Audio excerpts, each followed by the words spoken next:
نستعين۔ اس آیت کا ترجمہ ہے بندہ اللہ تعالیٰ سے کہہ رہا ہے ایاک نعبد، یعنی اے اللہ ہم آپ کی عبادت کرتے ہیں، وَإِيَّاكَ نَسْتَعِينُ، اور آپ ہی سے مدد چاہتے ہیں۔ ہماری عبادت بھی آپ کے ساتھ خاص ہے، اور مدد چاہنا، مدد مانگنا، یہ بھی آپ کے ساتھ ہی خاص ہے۔ نہ آپ کے علاوہ کی عبادت کریں گے اور نہ ہی آپ کے سوا کسی سے کسی کام میں مدد چاہیں گے۔ اس آیت کا پیچھے سے تعلق یہ ہے کہ پیچھے کی 3 آیتوں میں اللہ تبارک و تعالیٰ کے کمالات، ان کی بڑائی، ان کی ربوبیت کو بیان کیا گیا۔ الحمدللہ رب العالمین میں کہا گیا کہ ہر قسم کی تعریف اللہ کا حق ہے، اور اللہ کا مطلب میں نے بتایا کہ جس میں تمام کمالات موجود ہوں۔ تو لفظ اللہ سے پتہ چلا کہ اللہ میں تمام کمالات موجود ہیں۔ پھر فرمایا رب العالمین وہ سب کے پالنہار ہیں۔ لفظ رب کی تشریح کرتے ہوئے میں نے بتایا تھا کہ رب کا مطلب پیدا کرنے والا، بنانے والا، اور بنانے کے بعد اسے کمال اور آخر تک پہنچانے والا۔ اور رب العالمین سے پتہ چلا کہ اللہ تعالیٰ سب ہر چیز کو وجود دینے والے بھی ہیں اور اسے آخر تک پہنچانے والے بھی ہیں۔ الرحمن الرحیم کا مطلب آپ کے ذہن میں ہوگا۔ مالک یوم الدین کی تفسیر کل کی گئی کہ اللہ تعالیٰ قیامت کے دن کے اکیلے مالک ہیں۔ تو ان جملوں سے اللہ کی جو خوبیاں ہمارے سامنے آئی کہ اللہ تعالیٰ میں ساری صفات کمالیات، یعنی ساری خوبیاں، سارے کمالات موجود ہیں۔ سب کو پیدا کرنے والے، پالنے والے وہ ہیں۔ ان سے بڑی رحمت اور مہربانی کرنے والا کوئی نہیں۔ سب سے بڑے رحمت فرمانے والے وہ ہیں۔ قیامت کا دن اور قیامت کے دن کا پورا سسٹم، پورا نظام، پورا حساب و کتاب صرف ان کے ہاتھ میں۔ تو جب اللہ کی اتنی بڑی بڑی خوبیاں اور ایسی خوبیاں ان جملوں سے ہمیں پتہ چل گئی کہ جو اللہ کے علاوہ کسی میں ہو ہی نہیں سکتی، اور ان جملوں کو پڑھنے کے بعد ہم نے اس کا اعلان کر دیا کہ ہم اللہ کی یہ خوبیاں مانتے ہیں۔ یہ ساری خوبیاں تنہا اللہ کا حق ہیں۔ تو اب ہماری ذمہ داری بنتی ہے کہ پھر ہم عبادت بھی اسی اللہ کی کریں جو جس میں یہ ساری خوبیاں موجود ہیں۔ اللہ کے علاوہ کسی میں یہ کمالات نہیں، تو عبادت کسی اور کا حق بھی نہیں۔ اس لیے ان جملوں کے فوراً بعد اللہ نے سکھلایا، سورہ فاتحہ اللہ ہی نے تو سکھلائی ہے بندوں کو کہ یوں کہو ایاک نعبد۔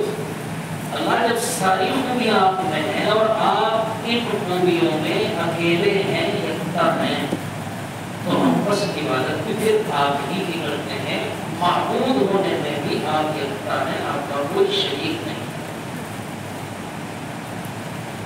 یہ ایاک نعبد۔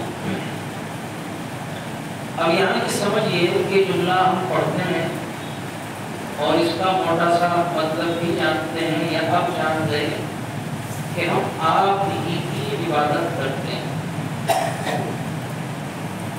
عبادت کیا چیز ہے؟ عبادت کے بارے میں ہم مسلمانوں کو ایک بہت بڑی غلط فہمی اللہ جانے کس زمانے میں ہو گئی اور وہی چل رہی ہے، جس کا نتیجہ بھی بڑا خراب آیا۔ ابھی میں تفصیل سے کھول کر ذرا سمجھا دیتا ہوں.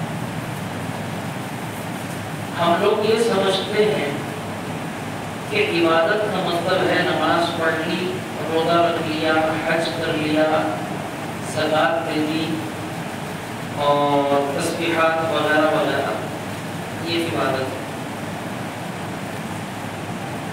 اس میں کوئی شک نہیں کہ یہ عبادتیں ہیں، اس کا انکار نہیں ہے.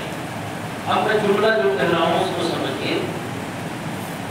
یہ چیزیں عبادت ہیں لیکن یہی چیزیں عبادت نہیں ہیں. بہتوں کی شاید سمجھ میں نہیں آیا. یعنی عبادت بس یہی نہیں ہے جو کرنے کے کام ہے. عبادت کا ایک بڑا وسیع اور بڑا لمبا چوڑا مفہوم ہے، میننگ ہے، مطلب ہے. پہلے موٹا سا مطلب سمجھیے. عبادت کا مطلب یہ ہوتا ہے کہ کسی ذات کے سامنے اس کی انتہائی درجے کی محبت، انتہائی درجے کی عظمت اور بڑائی، انتہائی درجے کی مرتبے کی اونچائی کا دل میں یقین رکھتے ہوئے اس کے سامنے انتہائی درجے جھک جانا. یعنی وہ جتنا اونچا ہے آپ اس اتنے اونچے کے سامنے جتنا گر سکتے ہیں اتنا گر جانا، یہ عبادت ہے. اور یہ صرف اللہ کا حق ہے. کسی کو اس درجے کی بڑائی دے دینا، اس درجے کی عظمت دے دینا، اس درجے کی محبت دے دینا، یہ اللہ کے حق میں شریک ٹھہرانا ہے. اسی طرح جب ہم نے کسی کو بڑا مان لیا اور یہ ہم نے عقیدہ بنا لیا کہ اس سے بڑا کوئی نہیں، جتنی محبت ہو سکتی ہے اس سے زیادہ محبت کا کوئی حقدار نہیں، وہ اسی ذات سے ہونی چاہیے. اور ہم اس کے سامنے جتنے ذلیل اور عاجز بن جائیں وہ کم ہمیں بننا چاہیے. ہم نے اللہ کو معبود مان لیا تو گویا ہم نے یہ مان لیا. تو اس کا سیدھا سا مطلب یہ نکلا کہ جب وہ سب سے عظیم ہے، سب سے محبوب ہے، سب سے بلند مرتبہ، ہم سب سے ذلیل، تو اب ہمیں اس کی ہر بات ماننی بھی چاہیے. یعنی وہ ذات جس طرح سجدے کے لائق ہے اسی طرح وہ ذات واجب الاطاعت ہے. واجب الاطاعت کا مطلب جس کی ہر بات ماننی ضروری ہے. تو اس لیے آسان لفظوں میں خلاصہ یہ کہ عبادت کا مطلب صرف نماز، روزہ، حج، زکات نہیں ہوتا. عبادت کا دو لفظوں میں مطلب ہوتا ہے اللہ کی ہر بات ماننا. نماز پڑھ لی، جھوٹ بولنا نہیں چھوڑا، تو اللہ کی عبادت کا حق ادا نہیں کیا. روزے رکھ لیے، دھوکے اور بےایمانی سے بات نہیں آیا، تو عبادت کرنے والا نہیں کہلایا. نماز پڑھنے والا تو کہلایا، عبادت کرنے والا نہیں کہلایا. لوگوں کو دھوکے دیے، لوگوں کے حق مارے، لوگوں کے پیسے مار دیے، لوگوں کی زمینیں جائیدادیں غصب کر لی، لوٹ لی، دبا لی، اور خوب اللہ اللہ اللہ اللہ اللہ بھی کر لی. تو یہ شخص جو یوں کہہ رہا ہے اِیَّاکَ نَعْبُدُ، تیری ہی عبادت کرتے ہیں، یہ جھوٹا ہے، یہ اللہ کی عبادت کرنے والا نہیں. میں نے بتایا عبادت کا مطلب واجب الاتباع، یعنی ہر بات ماننی ہے. جو اللہ کی ہر بات مان رہا ہے، جو اللہ یوں کہہ رہا ہے نماز پڑھو، وہی اللہ یوں بھی کہہ رہا ہے جھوٹ مت بولو. جو اللہ یہ کہہ رہا ہے روزے رکھو، زکات دو، حج کرو، وہی اللہ یہ بھی کہہ رہا ہے ظلم مت کرو، کسی کا حق مت مانو. تو ہم نے وہ کر لیا یہ کیا نہیں تو ہم عبادت کرنے والے پتہ نہیں ہوئے۔ میں سمجھتا ہوں کہ آپ کچھ بات سمجھ میں آئی ہوگی۔ اب اس کو ایک دوسری طرح بھی سمجھے، ایک دوسرا پہلو بھی اس کا۔ اگر کوئی انسان اللہ کے علاوہ کسی کو یہ درجہ دے دے کہ اس کی ہر بات ماننی تو کس کی چاہیے؟ اللہ کی، لیکن اس نے یہ درجہ اللہ کے علاوہ کسی اور کو دے دیا۔ میں نبی کی بات نہیں کر رہا ہوں، کیونکہ نبی جو کہتا ہے وہ اللہ ہی کی کہی ہوئی کہتا ہے، اس لیے نبی کی ماننا سیدھا سیدھا اللہ ہی کی ماننا ہے، وہ دو نہیں ہے۔ میں عام لوگوں کی بات کر رہا ہوں۔ تو کسی کو یہ درجہ دے دینا کہ اس کی ہر بات مانی جائے، آپ میں سے شاید بہت کم لوگ یہ بات جانتے ہوں، یہ اللہ کی عبادت میں شریک کرنا ہے، یہ شرک ہے، یہ شرک ہے۔ قرآن ہی سے اس کا ثبوت میں آپ کو دیتا ہوں۔ قرآن کی ایک آیت ہے، اللہ فرمانا ہے اتخذوا احبارهم ورهبانهم اربابا من دون اللہ۔ عیسائیوں کے بارے میں اللہ کہہ رہے ہیں کہ ان عیسائیوں نے کیا کیا، انہوں نے اپنے علماء کو رب بنا لیا، خدا بنا لیا، من دون اللہ، اللہ کو چھوڑ کر۔ بہت غور سے سنیے گا، ایک صحابی ہیں حضرت عدی ابن حاتم رضی اللہ عنہ۔ حاتم کا نام سارے مسلمان جانتے ہیں، آپ نے بھی سن رکھا ہوگا حاتم، وہی مشہور سخی حاتم، یہ انہی کے صاحبزادے ہیں حضرت عدی ابن حاتم، حاتم کے بیٹے۔ یہ مسلمان ہونے سے پہلے عیسائی تھے، اللہ نے ایمان کی توفیق دے دی، مسلمان ہو گئے۔ یہ آیت جب ان کے سامنے آئی تو رسول اکرم صلی اللہ علیہ وسلم سے انہوں نے سوال کیا، بہت معقول سوال، فرمایا کہ اے اللہ کے رسول، قرآن کی بات میرے سر آنکھوں پر، لیکن میری سمجھ میں یہ آیت نہیں آ رہی، اس لیے کہ اس آیت میں اللہ یہ کہہ رہے ہیں کہ عیسائیوں نے اپنے علماء کو خدا بنا لیا، تو میں تو عیسائیت سے نکل کر آیا ہوں، الحمدللہ عیسائیت میں ہمارا کبھی عقیدہ نہیں تھا کہ علماء ہمارے خدا، کوئی عیسائی علماء کو خدا نہیں مانتا، میں بھی نہیں مانتا، میں تو عیسائی تھا۔ تو پھر قرآن کیوں کہہ رہا ہے، کیا مطلب ہے؟ رسول اکرم صلی اللہ علیہ وسلم نے جو جواب دیا تو خوب سمجھیے۔ آپ نے فرمایا کہ عدی اب تم مجھے میرے سوال کا جواب دو، تمہارے سوال کا جواب تو آئے گا بعد میں کہ جی یا رسول اللہ، فرمایا کہ تمہارے علماء کا حال یہ تھا کہ وہ اپنی طرف سے کسی چیز کو بھی حرام کہہ دیتے تھے، اور تمہارا حال یہ تھا کہ اگر عالم نے کہہ دیا تو وہ حرام ہے، آنکھ بند کر کے اسے مان لیا۔ اسی طرح تمہارے عالم اپنی طرف سے کا مطلب اس پر زور دے رہا ہوں تاکہ لوگ کو شکار نہ ہو کہ آج بھی تو علماء کہتے ہیں حرام سب مانتے ہیں، علماء کہتے ہیں حلال سب مانتے ہیں، میں اپنی طرف سے قدم اس لیے زور دے کر بول رہا ہوں۔ تو اپنی طرف سے وہ علماء کسی چیز کو حلال کہہ دیتے تھے کہ یہ حلال ہے، تو تم لوگ آنکھ بند کر کے اسے حلال مان لیتے تھے۔ یعنی کہنے کا مطلب یہ ہے کہ بہت سی ایسی چیزیں جنہیں اللہ نے حرام نہیں کیا تھا، لیکن تمہارے علماء اپنے مفاد کے لیے کہہ دیتے تھے کہ نہیں یہ حرام ہے، تو تم بھی کہتے تھے ہاں حرام۔ بہت سی چیزیں جنہیں اللہ نے حرام کیا تھا تمہارے علماء اپنے فائدے کے لیے عوام کو بتاتے تھے کہ نہیں حرام نہیں ہے کریے، تو بس تم نے کہا کہ مولوی صاحب نے کہہ دیا اب اسے تم حرام سمجھ لیتے تھے. فرمایا کہ تم ایسے تھے کہ نہیں، ایسے ہو کہ نہیں عیسائی؟ فرمایا یا رسول اللہ یہ بات تو ہے.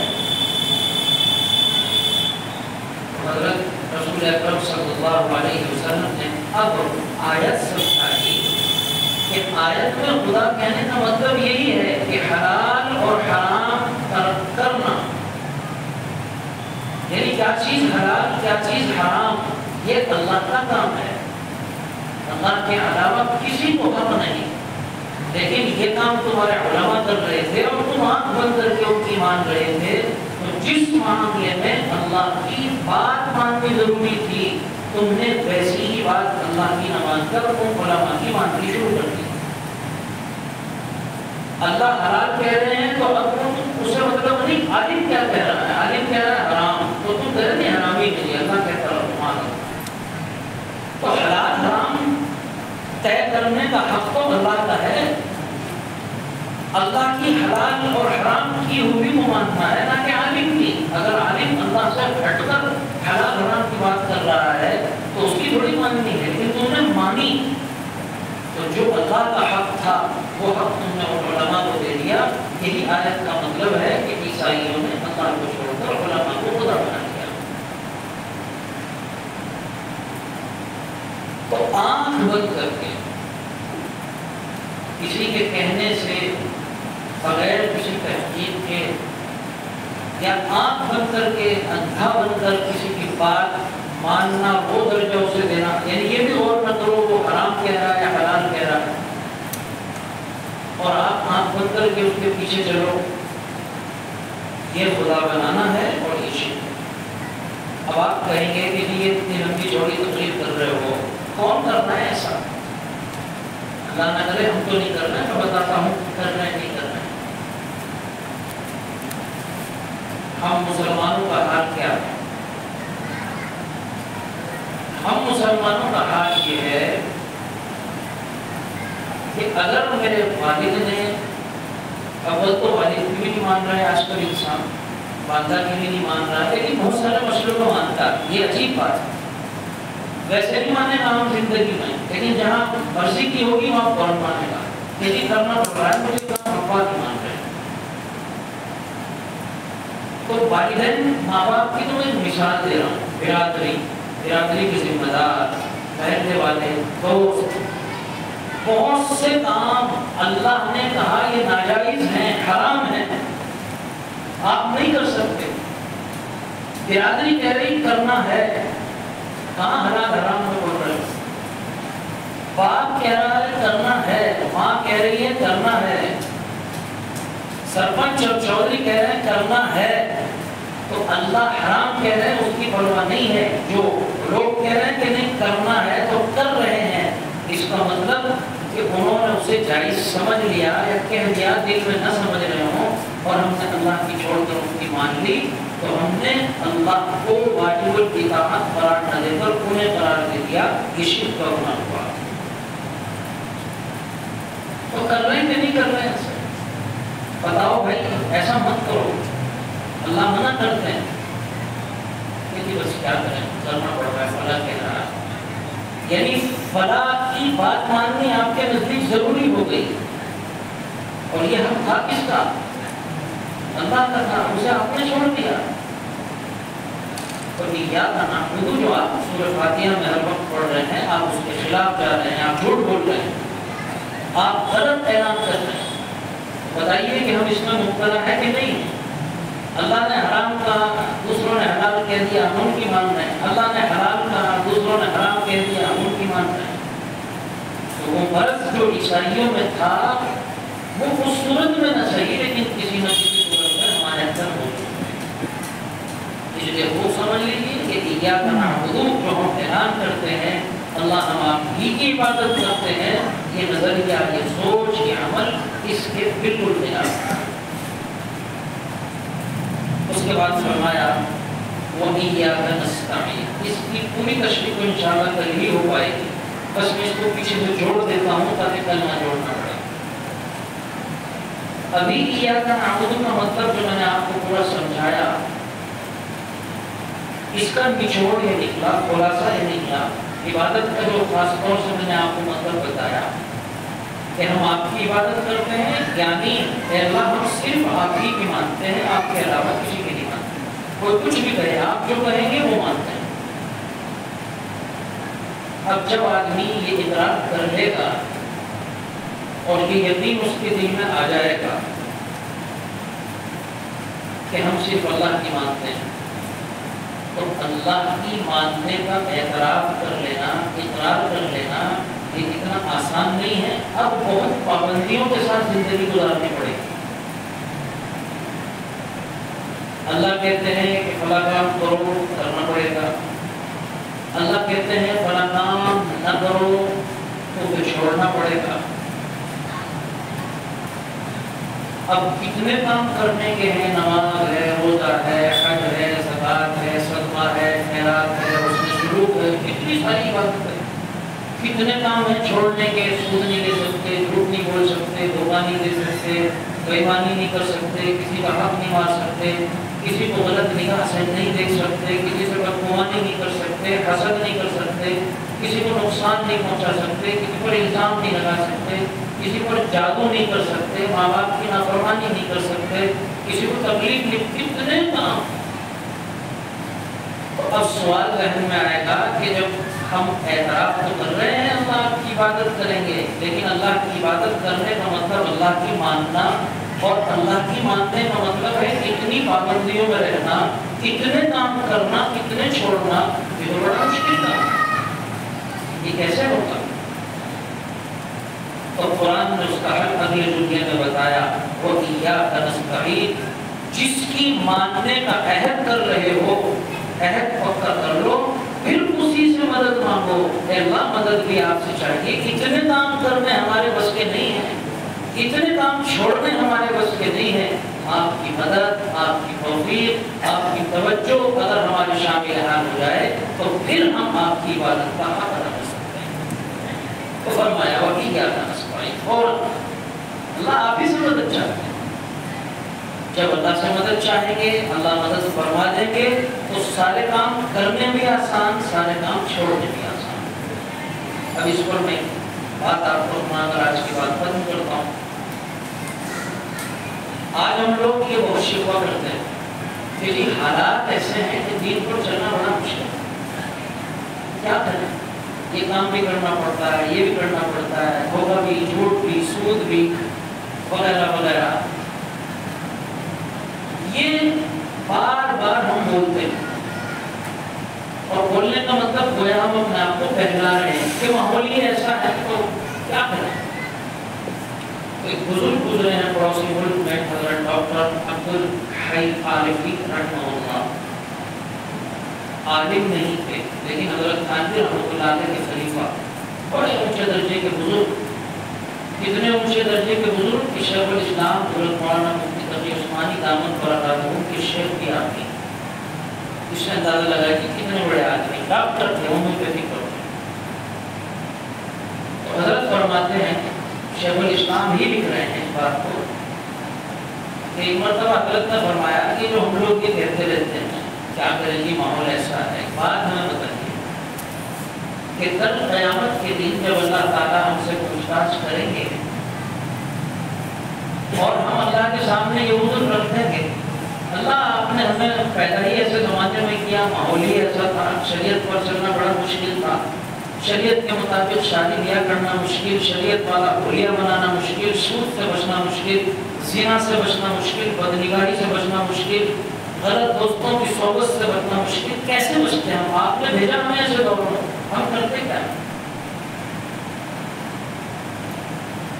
آپ اللہ کے سامنے یہ کہیں، اب اللہ تعالیٰ آپ سے یہ کہتے ہیں کہ ٹھیک ہے تمہاری بات جائز ہے، میں نے تمہیں ایسے دور میں پیدا کیا، لیکن مجھے یہ بتاؤ کہ میں نے یہ اعلان کر رکھا تھا ان اللہ علی کل شیء قدیر، اللہ ہر چیز پر قادر ہے، تمہارا ایمان بھی تھا اللہ جو چاہے کر سکتے ہیں، تو تم نے کبھی مجھ سے یہ دعا کی کبھی میری طرف متوجہ ہوئے، کبھی مجھ سے درخواست کی، میرے سامنے رو کر گڑ گڑا کر کبھی یہ کہا کہ اللہ آپ نے ہمیں ایسے ماحول میں پیدا کیا جس ماحول میں دین پر چلنا مشکل ہے، لیکن ہم چلنا چاہتے ہیں، آپ ہر چیز پر قدرت رکھتے ہیں، چلنے میں ہماری مدد فرما دیجیے۔ کیا میری قدرت نہیں تھی کہ میں اسی ماحول میں تمہیں وہ توفیق دیتا کہ سارے ماحول سے مراقبت کر کے تم دین پر چل گئے؟ ہاتھ میں تو میرے ہے، کبھی دعا کی، کبھی تڑپے، کبھی روئے اس کام کے لیے، تو اب بتاؤ حضرت فرماتے ہیں کہ اللہ کو کیا جواب دو؟ اس کا کیا جواب دے سکتا ہے انسان؟ تو حقیقت یہی ہے کہ ماحول کیسا بھی ہو، اللہ تعالیٰ اگر توفیق نہ دے تو مسجد کے ماحول میں بھی آدمی حرام کاریاں کر لیتا، نہیں کرتا، مسجد میں ہونا نہیں کرتے لوگ، اور اللہ تعالیٰ اگر توفیق دینے پر آئے تو انسان زنا و شراب کے اڈوں میں بھی اللہ کی عبادت کے پرچم لہرا دیتا ہے۔